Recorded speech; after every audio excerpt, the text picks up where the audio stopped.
The views and opinions expressed on any program are those of the producers and/or the persons appearing on the program and do not necessarily reflect the views and opinions of FRC Media, Bristol Community College, or the City of Fall River.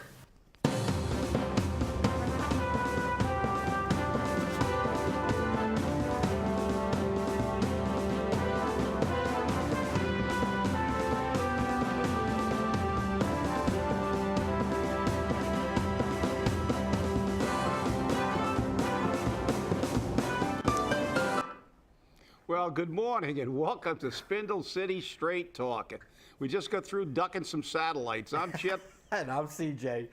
And welcome to a great new show. And I like the new intro. I think it's great. I mean, No, I do too. It's just I don't know when that satellite's coming at me. And I don't know. hey, I like the fact that it definitely says that we're connecting to different parts of the world. Yeah. So, you know, it's great. I wanted to make it so it says connecting to Fall River system failure, but yeah. Oh, so it's definitely been an interesting week so far, and before you forget, Chip, I mean, we definitely gotta take care of this. Yeah. You have an artifact. an artifact from the previous administration, and I think you should really talk about the imperative nature of treating Fall River to its best.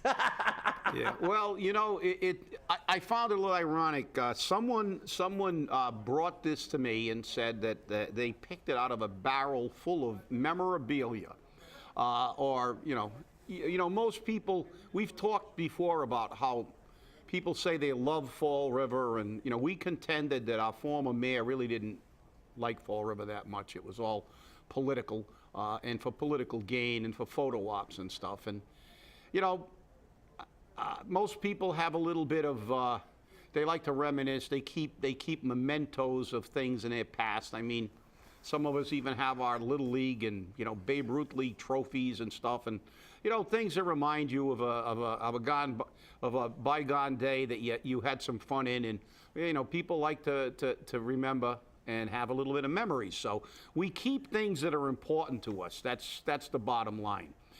So when I was told that there were literally barrels full of pictures and awards that our former mayor got, I think it kind of proved the fact that, he didn't really care that much, because the fact is, if you did, you'd keep them. I mean, if these things really meant something, even if you stick them in an attic and you dust them off once every 5 or 10 years, so once in a while you like to look. So I was given this, and I brought it in just to prove that we were not fabricating this. This is an award, and I don't know if we can get a close-up of this or not, but this award is, and I apologize because I don't read Portuguese. Yeah, there we go, and I think we can see right there Mayor William A. Flanagan, and I believe that says August 28th. Turn it around, Chip, so people can actually read it. Oh, okay. Sorry. There you go. Okay. Here we go. All right. I'm reading it. That's why. Now I have to read it from behind. I was trying to read it. Okay. I can tell you now I can read it off the monitor. Yeah. But as you say, for those of you who read Portuguese, you can read the entire thing. Obviously I can figure out it's from the Espírito Santo. Yeah, that says Great Feast of the Holy Ghost. With the new, I can't really read it that well from here, but obviously it was a gift from the Great Feast of the Holy Ghost, which takes place in South Park all the time. So yeah, so that's the biggest thing in the city, basically, as far as ethnic festivals are concerned. And I find it ironic that this was found in a barrel outside Government Center. So, again, we get to, that segues me into my thing about, when we have a lot of people from other areas coming to Fall River, to me, they really have to, they can say we're a parochial here, but the fact is they have to prove to me that they really care about Fall River by staying here for a while and really doing something in this city, because most of the time, as we have seen in the past, and as we've seen even our mayor, although he was born in Fall River, for the record, but he really didn't do a lot of, he worked outside of Fall River, and he wasn't really a part of Fall River until he became a mayor, even though he contended that he was you know, he loved the city and you know, I just think it's a little disingenuous. You know, if you're here and you're a carpetbagger, just tell the people, look, I'm here. You know, I'm a hired gun, and I'm going to take your money and run when I'm done. And, you know, that's the key. And when I see this kind of, you know, kumbaya stuff in the city council and everybody's holding hands and everybody, look, let's have a little spirited debate. Let's have a little differences of opinion, and maybe we can come up with some kind of synthesis and actually move forward. Maybe, you know, both ideas aren't 100% right or 100% wrong. Maybe that's the way we actually move forward. That's what they do in other places. I mean, when they have committees, they have committee meetings, and there's debates, and you know, and there's opinions, and opinions are exchanged, and sometimes vigorously and loudly. But the fact is, ultimately, they come up with a plan.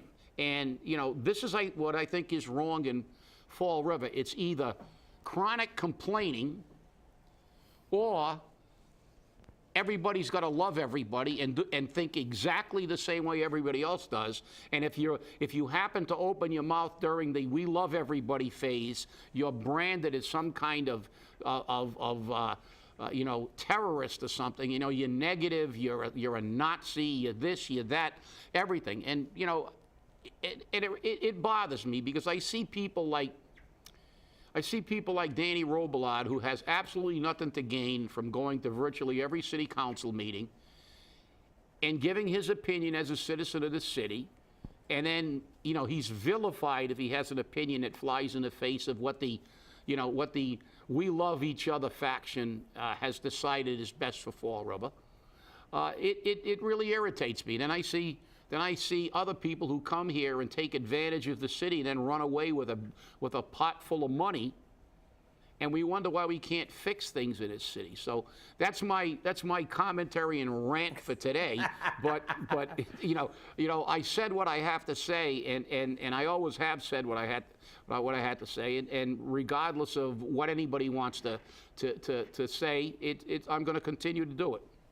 Well, Chip, you know, I still don't know exactly what you mean. But, you know, it's just very interesting because, I mean,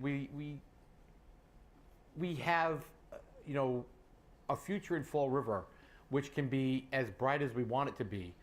But again, as I keep calling it, the disease that seems to infest and decay the city of Fall River, stemming not only from our politicians, but now is becoming more and more adamant by certain factions of our community. And you're not going to make it happen. And, you know, I kind of like your kumbaya method of taking control of things. Bang with the heads kind of works, I guess. Yeah, well, I mean, go ahead. Yeah. You know, it just seems to be, you know, very frustrating. And, you know, people are being vilified for things that aren't happening. And, you know, when you have a city councilor who is saying that they feel uncomfortable sitting in their chair in the council and they need to have people moved from the gallery so that they can sit there and do their job because they don't like overhearing people talk negatively about them. You know, you got to get a thick skin. You and I have a pretty thick skin. We don't have a problem with it.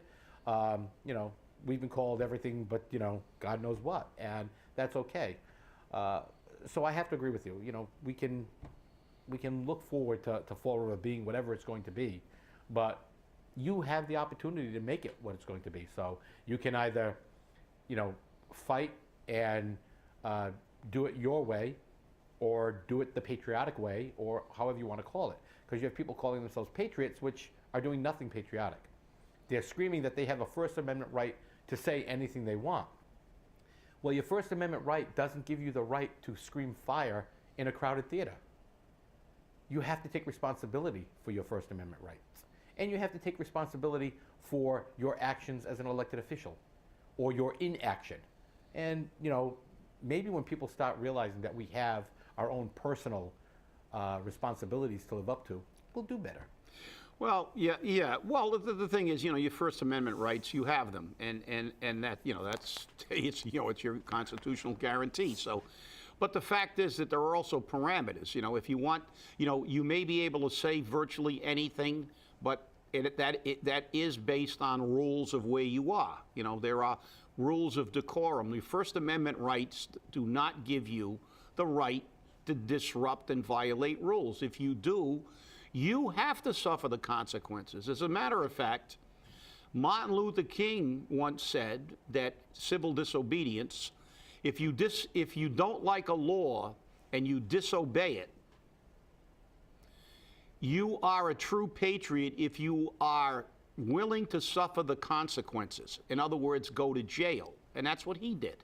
It's like, okay, I don't like this law. I know it's a law, and I know it's, you know, the society and the government is saying this law is wrong, and if I violate it, I am not going to cry when they arrest me. I understand I'm going to be arrested, and I am going to have consequences for my actions for violating the existing rules. But maybe if I go to jail for what I believe in, society will wake up and maybe change that law. Gandhi did the same thing. The fact is that these people who talk about First Amendment rights they're not in the same sentence when we talk about Martin Luther King and Gandhi. But the fact is, both of those icons of social change both understood that there were rules. And if you violated those rules, you don't whine like a little 3-year-old girl. Oh, gee, they're taking my rights. Well, take your arrest. If you feel that strongly about it, violate it. I know people who opposed the Vietnam War and went to jail for it. And you know, as much as I didn't agree with that position, at least I respect the fact that they were willing to go to jail for what they believed in, not run from this country, and then come back when everything was over. I hear you there, Chip. And you know, it gets to be more and more difficult every time for us to see it. And let's look at what happened yesterday along the expressway at 93. These were protesters. They turned around, they chained themselves to concrete barriers and barrels, blocked traffic, caused havoc, and wreaked havoc on the people. Do I say they didn't have a right to protest? No, they did have a right to protest. But let's be realistic. You're going to tie yourself up with chains to Jersey barriers along I-93 during rush hour? You're lucky you were alive. I mean, there are people out there who are stuck in that traffic saying, let me get up there. I'll just drive into all of them. I'll get them out of the way. I mean, that's not right either. But, you know, and those people got arrested. And you know what the funniest part about that? They all went and were arraigned in court. And when they were coming out of court, the press was out front. And can you imagine what these people who were arraigned for chaining themselves to the highway said to the press? Take a shot in the dark. Could you get out of my way, please? You're blocking my path. Yeah. You just blocked a major interstate, and you want me given the path? I mean, isn't that kind of a little funny? Isn't that a little? Yeah. Well, it's kind of it's a contradiction of their own rights. But as you said, you have a right to protest. You have a right to try to disrupt, but in a manner that does not jeopardize public safety, in my opinion. The fact is that I saw a news story last night that protest resulted in a critically injured elderly man having to be diverted from going to Mass General for critical care to a Brockton hospital. And then he was still in such critical condition, all they did was stabilize him, and then as soon as they could clear the traffic, they got him to Mass General. Now, you have a right to protest about the government, but, when you do something like that and you jeopardize the life of another person, well, that's about as rational as the people who loot when somebody gets when the wrong court decision is rendered or something happens in the community. That's as convoluted as it gets. When you think that your right to disrupt things extends to the point where you can jeopardize the safety of other people, you are a retard. Oh, I'm sorry, that's not politically correct. You are within the spectrum. But, the fact is that, that's my opinion. I mean, if you want to protest, Martin Luther King marched down the street. They said they were going to protest. The police were there, and, and they realized that they would be arrested at some point. Gandhi did the same thing. They were arrested. They were clubbed. They were beaten. They were thrown in jail. Mandela did the same thing in South Africa. The fact is that there have been many, many, many people who have learned to protest, but most of those people were protesting because what they felt was something that was wrong with the way government was treating people. So how can you jeopardize the lives of the people you're demonstrating about, supposedly? But it makes absolutely no sense, and it shows how crazy they are. And for those nitwits on 93, I can only say one thing to you. You're lucky you weren't in Czechoslovakia, because you remember the time in the Czech Republic when they laid under the tanks? And what did they do? The tanks put it in forward and ran right over them with the tanks. It was the last time anybody laid under a tank in Czechoslovakia. Well, guess what? That's why you're lucky you live in America, because, they'll just arrest you. And, we're having a little civics lessons here, but I think we can segue back into Fall River. And why we don't go forward. It's because, as I said, we either want to, everybody wants to do window dressing and they want to agree, and everybody wants to do this and wants to do that. But yet, when nothing happens, nobody says anything. It's just, okay, it's still, we still haven't gotten any jobs. Let's move to the next baloney. And it is. They can't base fundamental, they can't grasp a fundamental fact. Well, they can't, because guess what's coming to the Fall River area again? A casino! A casino! Hey! Somerset's gonna try for the casino. If I knew you were going to mention that, I brought my dice. I would have started throwing them across. Exactly. It's just very interesting to see what's actually going on. So, Mayor Sutter has said that he's not looking at Fall River as excluding the possibility of a casino. But he's also not touting it as the next savior for Fall River, which I think is a good move. But Somerset said, it'll be the best thing since sliced bread for Somerset. So we've got 101, 131, whatever it is, acres along Route 103. Now remember what Route 103 is, and we'll put it there because it's right next to the 195 on-ramp. Route 103 is a cluster whenever traffic is diverted in any way, shape, or form. And it's a major cluster at 4 o'clock in the afternoon, 5 o'clock in the afternoon. You can't get anything done. So what's it going to look like when you have casino traffic going through there? But hey, you got to give them credit. Well, they decided to pick up where everyone else dropped the ball. Yeah, you got to realize what they're trying to do. Again, they're trying to offer something. They got the power plant leaving, and the fact is that they're looking to put something where the power plant is. It would be a major financial investment for any casino company, because you would have to basically change the entire, all the roads, all the accesses, because realistically 103, as you said, it's a small road. Yep. It's a horror show. If there's any kind of construction that diverts traffic from Route 6 or from I-95 and you have to use 103, it's backed up literally for miles and miles until the construction's done. But again, here we go. We just can't grasp the reality of fundamental economics. It was funny. I was discussing Newton the other day. It's one of my favorite discussions, because that's the number one city of our size in the Commonwealth. They have the highest per capita income, the lowest number of people, the most businesses. Yet, after how many times telling our city council and our city leaders that, they still think that it's okay to continue to take money out of the people's pocket. They haven't realized that Newton is Newton because people have money. The reason Newton has 14,000 businesses and we have 4,000 plus, and they have 14,000 plus, is people in Newton actually have money.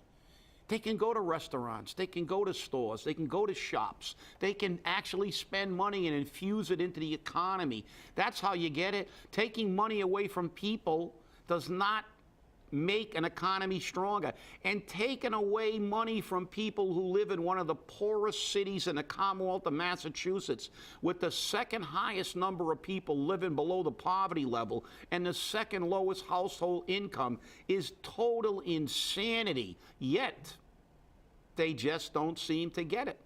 These jobs have been refilled that we talked about on the last program, and we had a new city council candidate, I've been told. I didn't listen to it firsthand, but I'm saying that he was saying what Flanagan was saying, that, you know, if you want services, you gotta pay for them. And we have a low tax rate. No, we don't. Newton's tax rate's lower than ours, and their average household income is $113,000. Ours is $34,000. So guess what? Number one, we don't have the lowest tax rate. If you look at the people with higher tax rates than us, they're normally cities that are floundering. The number one and two cities of our size in the Commonwealth, Cambridge, Newton and Cambridge, have lower tax rates than Fall River. So guess what? When businesses are there and the taxes are spread out amongst more businesses and more people, you can keep it low because you can get it. That's the reality. But nobody wants to do that. They want to fill jobs. They want to expand government. They want to give everybody pay raises, and they want to take money out of the pockets of people with no money, and then they can't figure out why we can't sustain small businesses. And you know something, CJ? I got to say this before I give it over to you because I know I'm on a rant today. But it really irritates me when I see this kind of stuff going on. I'm sorry. It just does. Because you know something, casinos are not the answer, and neither is you know, any kind of major industry. If we brought in you know, the largest thing, you know, one of the largest corporations in the world, it doesn't make any difference, because the fact is it's only one set of jobs. There's a finite number. Even if they employ a lot of people, it's great.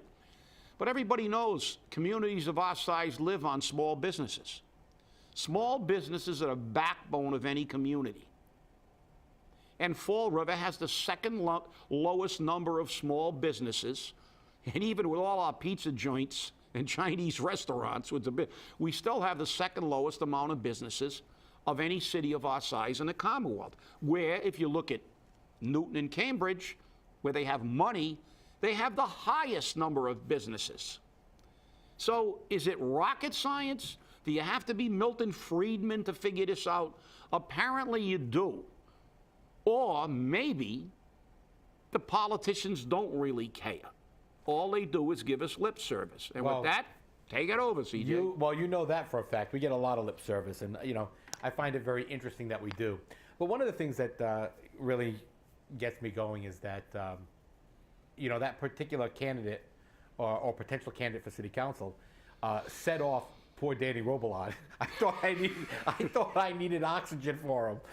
You know, I've seen Danny get heated, but you know, for Danny to say he's going to dedicate his life to being sure that you don't see the inside of the city council chamber as an elected official, you know, Danny, you know, more power to you. But you know, a couple of other things that have been going on real quick. I mean, we've got a few minutes left. Obviously, Governor Baker appointed D.A. Quinn permanently to the position. That announcement was made yesterday. I think we're getting a gentleman who knows what's going on. And right now, in this time of transition, I firmly believe we have to be kind of careful, especially with the Hernandez case going on. But one of the things I thought was very interesting, because you know, a lot of the things you've been talking about, we actually have viewership and people who are following us in the Boston area, and they have sent us this paper called the Boston Broadside. And they are looking for distributors in the Fall River area, which is fine. But they are looking to us to also talk about some of their stories on the air and bringing some of the information to the public of Fall River. So I think that's a great thing. And obviously, you know, we're uncredible, obviously. But, you know, to be reached out to other publications and other news sources throughout the Commonwealth and throughout the country, I think is a great thing. So I look forward to working with the Boston Broadside and their editorial staff. I'm sure you will too. And I'm sure that that editorial room with you in present will be a small war. to say the least. Well, contrary to popular belief, I don't, I only, I can disagree without being disagreeable as long as that we keep it civil.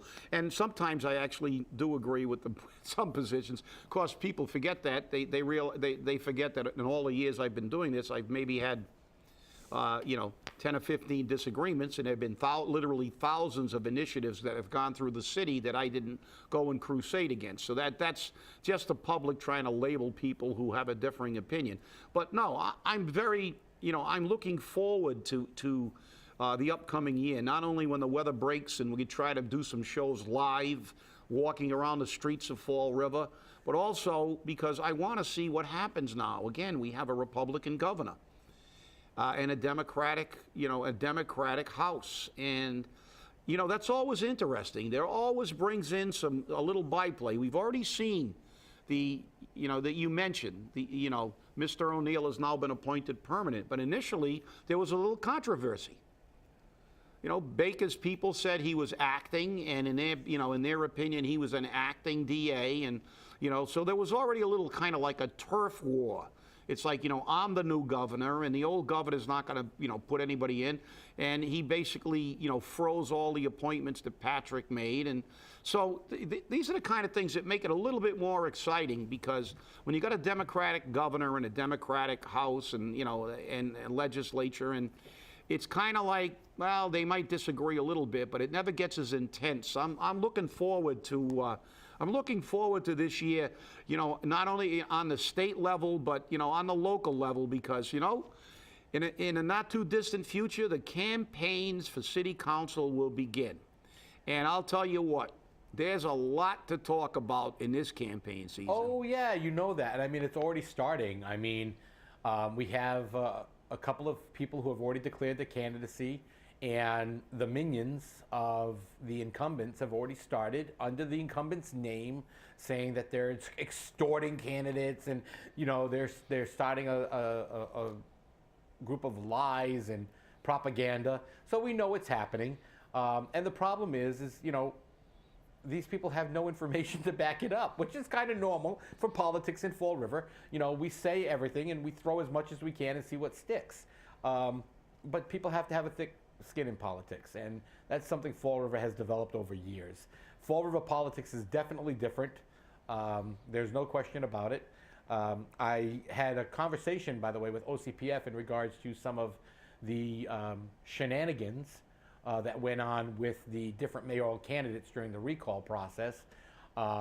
And they've basically done the same thing that the State Ethics Commission has done and taken a hands-off approach. In response to many complaints that were filed against then Mayor Flanagan, they said he's got enough on his plate. These are small-time things to jump on. But you know what? It's the small-time things make a big-time issue. But the State Ethics Commission has said on every complaint that was filed by anyone, and I saw many letters from people, that they're not going to get involved in it. And it seems like Boston doesn't care about Fall River, so that's why we believe we write the law, we do what we want.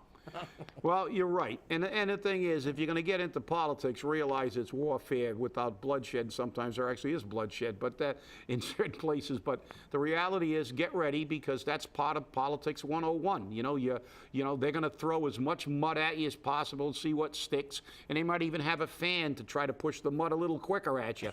and that's the way it is, because even if you're not running for office, if you have a difference of opinion with people, it's human nature. The reality is, the only way not to be criticized, as a wise man once said, is do nothing, say nothing, and be nothing. Because if you take a position, you're going to have people criticize you. And you know something? You can basically measure how effective you are by how many people you piss off. So that's the reason. So you can say that if they're angry and they're calling you names, it means you're hitting a nerve. That's it. With that, we'll see you. See you on Wednesday next week. See you next week. And remember, Monday at BCC is the Martin Luther King Day breakfast. Come out and enjoy it. Have a great weekend.